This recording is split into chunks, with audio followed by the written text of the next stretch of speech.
Welcome back, soccer fans, for Studs Up's World Cup coverage on Latin Post. We're going to continue with our group coverage, and we're going to look at the first group of death, which is Group B. So, Edwin, pick them up. It's kind of fascinating. You got Netherlands and Spain. Weren't those two the finalists? They were the finalists for the World Cup, and actually a lot of people were nervous when that name was picked out of the hat, and it was the Dutch and the Spanish. It's going to be a nice, interesting battle. Remember, they had really bad blood in that game. Mm-hmm. And there's Chile and Australia. How do you list this group? What do you think? I think Chile's a bit of a dark horse and X factor here. They got Alex Sanchez, who likes 22 goals. Barcelona, come on, man, that's my squad. You know, they like to push the ball forward. They want to take that early lead. Oh, they're definitely a fast team, and ask Spain, ask England. You know, they give them some trouble, but their defense is weak, man. 3-0 blown lead against Colombia. Don't forget about that. They have some defensive issues. I'm not convinced, but you know what? They could win the group. They can actually win the group. Why? Because Spain is old. And yes, they're the defending champions. I'm still thinking they're the favorites to take the group, but they're getting old. The tiki-taka system has struggled in the past year. They have to repeat. I mean, this is a team that can repeat history. They've won 3 straight major tournaments. The last team to win back-to-back World Cup was 1958, 1962 Brazilian side.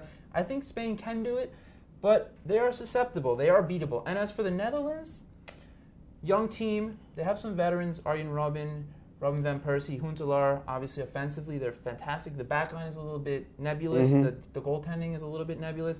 I'd question whether the Dutch can actually get out of the group, and I think Chile might be one of the top 2 slots. The one team, however, that I have no doubts about that's going to falter is Australia. They're old, Jeebus. They're old. And ask the Red Bulls that anytime you have to depend on Tim Cahill to be the bulk of your attack, you're in trouble. That's the problem with this Australian team. They're old in every way, shape, or form. They got a lot of guys living off name that aren't even big names, but they're living off. 4 years ago, they got 3rd place in a group that had Germany, Ghana, and Serbia.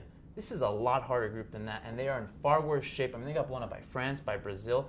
This is not a good team right now. I don't think they're going to do much. My list is going to be Spain, Chile, Netherlands, and Australia. That's how the group's going to finish. I'm going to have it. You know what? I think that the Netherlands are going to surprise La Máquina Naranjada in 1st place. I got the Spanish Armada 2nd.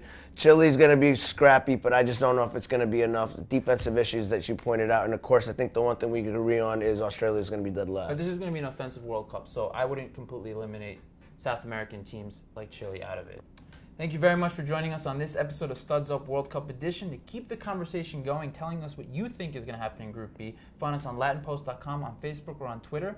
And stay tuned for our Group C preview. I'm David Salazar. I'm Ed Molina. Thank you very much.